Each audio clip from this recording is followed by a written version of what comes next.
బెంగాల్లో బీజేపీ తృణమూల్ కాంగ్రెస్ మధ్య హోరాహోరీ పోరు నెలకొనేటువంటి అవకాశం అయితే ఉంది. పశ్చిమ బెంగాల్ ఎన్నికలపై ఓటు వైబ్ సర్వే నిర్వహించింది.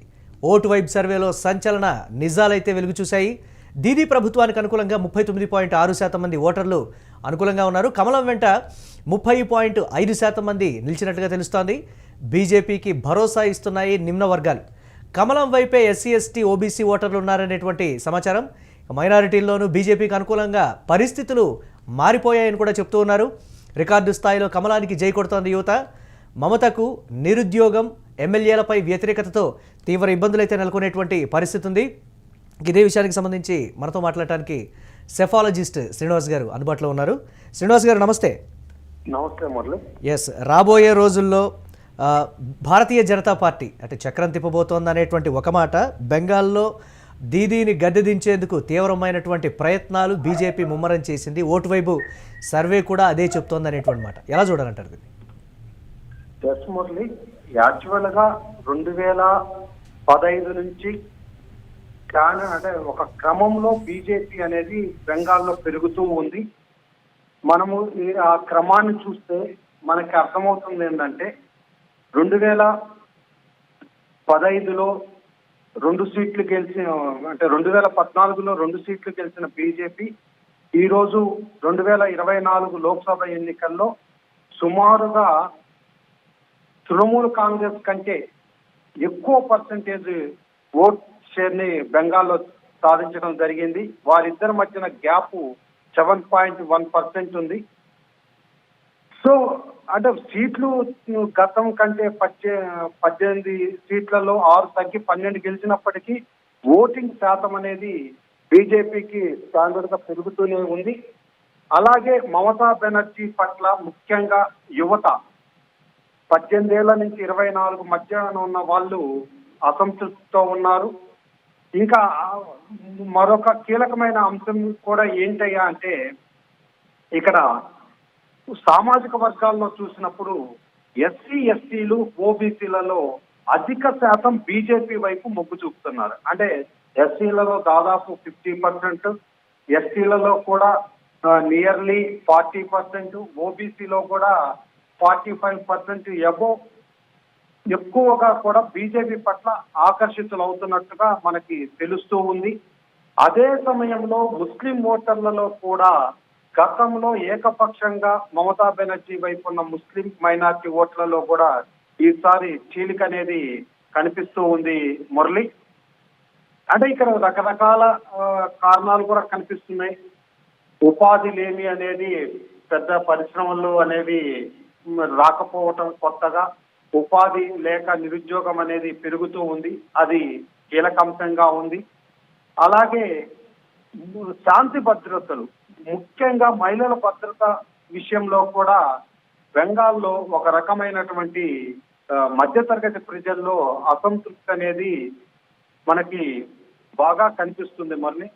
అలాగే గత 2011 నుంచి మమతా బెనర్జీ లెఫ్ట్ ఫ్రంట్ ను ఓడించి అధికారం చేపట్టిన నాటి నుండి గత 3 దఫాలుగా ఏకపక్షంగా విజయాలు సాధించిన మమతా బెనర్జీకి ఈసారి 4వసారి సీఎం కుర్చీ అధిష్ఠించడం అనేది సవాల్తో కూడుకుందనే చెప్పవచ్చు మురళి. ఇక్కడ ప్రధానంగా ఈ మధ్య జరిగిన ఇంకొక కీలక అంశాల్లో కూడా చూస్తే మనము ద్వారా రాష్ట్రంలో ఫేక్ ఓటర్లు అయితేనేమి, మనకి అక్రమ వలసదారులు అనే పేరుతో అయితేనేమి ట్రేస్ అవుట్ కాని ఓటర్లని 58.2 లక్షల మంది ఓటర్లను తొలగించడం అనేది కూడా టీఎంసీకి ఒక పెద్ద దెబ్బగానే చెప్పవచ్చు మురళి. అలాగే మైనారిటీ ఓటు బ్యాంక్ అనేది చాలా కీలకంగా ఉండేటువంటి అవకాశం ఉంది. గతంలో జరిగినటువంటి పరిణామాలు కావచ్చు, ప్రస్తుతం ఉన్నటువంటి సిచ్యువేషన్స్ కూడా కావచ్చు. మైనారిటీలు భారతీయ జనతా పార్టీ వైపు సగానికి పైగా మళ్ళాయి అనంటే ఏ రకమైనటువంటి కీ ఫ్యాక్టర్స్ అక్కడ పనిచేశాయి అనేది కూడా ప్రధానంగా వినిపిస్తున్నటువంటి ప్రశ్న. శ్రీనివాస్ గారు, దీన్ని ఎలా చూడాలంటారు? మైనార్టీ ఓట్లలో కొంత బీజేపీ వైపు, అంటే పాస్పాండా ముస్లింలని టార్గెట్ గా బీజేపీ గత 5-6 సంవత్సరాలుగా పనిచేస్తూ ఉంది. అంటే పాస్పాండా ముస్లింలు అంటే ఆర్థికంగా బాగా వెనుకబడిన ముస్లింలలో సామాజిక వర్గం వారి టార్గెట్ గా పనిచేస్తుంది, వారిని తమ వైపు తిప్పుకుంది. అదే సమయంలో బెంగాల్లో ముస్లిం మైనారిటీలు మొదటి నుంచి కాంగ్రెస్ కి అండగా ఉన్నారు. దాని తర్వాత కాంగ్రెస్ అధికారం కోల్పోయిన తర్వాత లెఫ్ట్ ఫ్రంట్ వైపు మరలారు. 2011 నాటికి ప్రచార్ కమిటీ నివేదిక ఎప్పుడైతే బహిర్గతమైందో ఆ రోజు ముస్లింల యొక్క దయనీయమైన స్థితి, వాళ్ళ యొక్క వాస్తవ పరిస్థితి అనేది వెలుగులోకి రావడంతో లెఫ్ట్ ఫ్రంట్ నుంచి దూరమైన ముస్లిం మైనార్టీలు తృణమూల్ కాంగ్రెస్ వైపు ఆకర్షితులయ్యి ఆ వైపు చూశారు. కానీ ఇప్పుడు రాష్ట్రంలో జరుగుతున్న వివిధ పరిస్థితులను, రాజకీయ సమీకరణాల పరిస్థితులు చూసినప్పుడు ముస్లిం మైనార్టీలలో కూడా మమతా బెనర్జీ పట్ల అసంతృప్తి అనేది పెరిగింది అనేది మనకి క్షేత్రస్థాయి నుంచి వార్తలు అందుతున్నాయి. మనం ఆ సమాజాన్ని అర్థం చేసుకున్నప్పుడు అది స్పష్టంగా కనిపిస్తుంది. దీంతో ఇంకా మనం చెప్పాలి అంటే కాంగ్రెస్ కూడా ఇప్పుడు ఉత్తర బెంగాల్లో మైనార్టీస్ ఎక్కువ ఉంటారు. మాల్దా, ముషీరాబాద్ లాంటి 2 జిల్లాల్లో మైనార్టీస్ యొక్క ఓట్ బ్యాంక్ అనేది కీలకము. అక్కడ అభిరంజన్ చౌదరి అనే కాంగ్రెస్ నాయకుడికి పట్టు ఉంటుంది. అలాగే లేటెస్ట్ గా గత 5-6 రోజుల క్రితము తృణమూల్ యొక్క రాజ్యసభ సిట్టింగ్ ఎంపీ, గతంలో లోక్సభ నుంచి 3 సార్లు గెలిచిన, అలాగే ఆ కుటుంబానికి రాజకీయ నేపథ్యము, ఆ జిల్లా మీద పట్టున్నటువంటి మౌసి న్యూరు అనే ఎంపీ కూడా తృణమూల్ను వదిలేసి కాంగ్రెస్ లో చేరింది. అది కూడా మనకి మైనార్టీస్ తృణమూలకి దూరం అవుతున్నారు అనేది క్లియర్ ఇండికేషన్ గా చెప్పవచ్చు. ఇంకా మనము గత డిసెంబర్ లో చూస్తే నేను బాబ్రీ మసీదు లాంటి నమూనా తోటి ఇక్కడ ముషీరాబాద్ లోని రేజీనగర్ లో నిర్మిస్తానని చెప్పి తృణమూల్ బహిష్కృత ఎమ్మెల్యే కబీరు భారీ ఈవెంట్ చేయడం అనేది జరిగింది. ఇది కూడా అంటే ముస్లిం మైనార్టీ బుజ్జగింపు రాజకీయాలతో పబ్బం గడుపుకుంటున్న మన అంటే తృణమూల్ కాంగ్రెస్ అధినేత్రికి ఈసారి ముస్లిం ఓటర్లు కూడా జలకీయనున్నారు అని మాత్రం స్పష్టంగా చెప్పవచ్చు. ఎస్, ఓట్ వైబ్ సర్వేలో 18.5 అన్డిసైడెడ్ ఓటర్లు అనేది ఉన్నారు. వాళ్ళు ఎటువైపు మొగ్గు చూపుతారనేది కూడా మెయిన్ క్వశ్చన్గా మారినటువంటి పరిస్థితి ఉంది కదా, దాన్ని ఏ విధంగా చూడాలంటారు శ్రీనివాస్ గారు? జనరల్ గా మన భారతదేశ రాజకీయాలలో ఎప్పుడు కూడా కొంత శాతం 12 నుంచి 16 అని చెప్తుంటాం. ఇక్కడ ఈ రాష్ట్రంలో కొద్దిగా ఎక్కువ ఉంది. అది ఓట్ పోలింగ్ కు ముందు రోజు, అలాగే పోలింగ్ బూత్ లో కూడా తమ నిర్ణయాన్ని మార్చుకునే వాళ్ళు. అంటే ఈ ఓటర్ యొక్క సైకాలజీ ఎలా ఉంటుంది అంటే ఎవరైతే గెలుస్తారనే ఊపు ఉంటుందో వారి వైపు టర్న్ అవుతారు. కాబట్టి రాబోయే 3 నెలల కాలం ఉంది ఇంకా పశ్చిమ బెంగాల్ ఎన్నికలకి. కాబట్టి ఈ పాటికే బెంగాల్లో అమిత్ షా ప్రత్యేకించి తన వ్యూహ రచన చేస్తున్నాడు.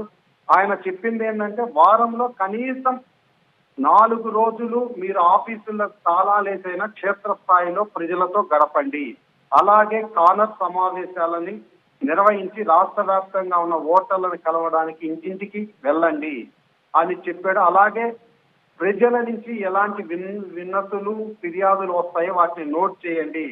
బూత్ స్థాయి ఈ కార్యకర్తలు కూడా లేవనెత్తుతున్నాం, అంటే పార్టీ అంతర్గతంగా అక్కడ ఏదైతే కార్యకర్తలు గ్రౌండ్ లెవెల్ నుంచి ఏం ఫీడ్బ్యాక్ ఇస్తున్నారో దాన్ని నమోదు చేసి మాకు ఇవ్వండి అని స్పష్టంగా చెప్పడం జరిగింది.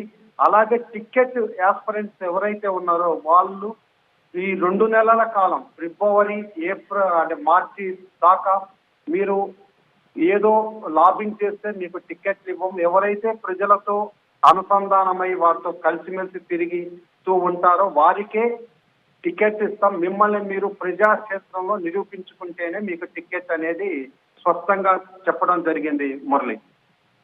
Right, thanks for your. కాబట్టి ఇదంతా మనం గమనించినప్పుడు ఇంకా సుమారు 3 నెలల కాలం ఉంది కాబట్టి మ్మ్. రాబో కాలంలో బీజేపీ తన వ్యూహాలను ఇంకా ఉధృతంగా బెంగాల్లో అమలు చేస్తుంది కాబట్టి ఇప్పుడు ఓట్ వైబ్ సర్వే ఏదైతే చెప్తుందో పర్సంటేజీలో మనకు కొంత తేడా 8%, దాదాపు 8%, 9% అని చెప్తున్నారు. మ్మ్. కానీ మనకి 2024 ఎన్నికల్లో పైచేయి బీజేపీ ఆల్రెడీ 7.1% సాధించింది. కాబట్టి దీంట్లో ఇప్పుడు అమిత్ షా కూడా వాళ్ళ వ్యూహ రచనలో కూడా సుమారు 5% తృణమూలు వెనుకున్న ఓట్ బ్యాంక్ ని, అలాగే ఇప్పుడు చెప్తున్న ఇది ఎవరైతే తటస్థంగా ఉన్నారో ఇంకా ఎటువంటి నిర్ణయం తీసుకొని వాళ్ళలో కనీసం 10% మంది ఓటర్లని తమ వైపు ఆకర్షించుకుంటే బీజేపీకి ఈసారి బెంగాల్లో విజయం దక్కే అవకాశం ఉంది. Murali, right, thanks for your valuable analysis Srinivas గారు. ఇక బెంగాల్లో బీజేపీ తృణమూల్ కాంగ్రెస్ హోరాహోరీగా ఉండబోతున్న ఎన్నికలు. పశ్చిమ బెంగాల్ ఎన్నికలపై ఓట్ వైబు సర్వే కీలకమైనటువంటి విషయాలను వెలుగులోకి తీసుకొచ్చింది. ఓట్ వైబ్ సర్వేలో సంచలన నిజాలైతే బయటపడ్డాయి. దీదీ ప్రభుత్వానికి అనుకూలంగా 39.6% మంది ఓటర్లు అనుకూలంగా ఉన్నారు. కమలం వెంట 30.5% మంది నిలిచినట్లుగా తెలుస్తోంది. బీజేపీకి భరోసా ఇస్తున్నాయి నిమ్న వర్గాలు. కమలం వైపే ఎస్సీ ఎస్టీ ఓబీసీ ఓటర్లు ఉన్నారనేది ఓట్ వైబ్ సర్వే రిజల్ట్. మైనారిటీలోనూ బీజేపీకి అనుకూలమైనటువంటి పరిస్థితులు ఉన్నాయనేటువంటి మాట చెప్తోంది. రికార్డు స్థాయిలో కమలానికి జై కొడుతోంది యువత. మమతకు నిరుద్యోగం, ఎమ్మెల్యేలపై వ్యతిరేకతతో తీవ్రమైనటువంటి ఇబ్బందులు ఉన్నాయనేటువంటి విషయాలైతే చెప్తోంది.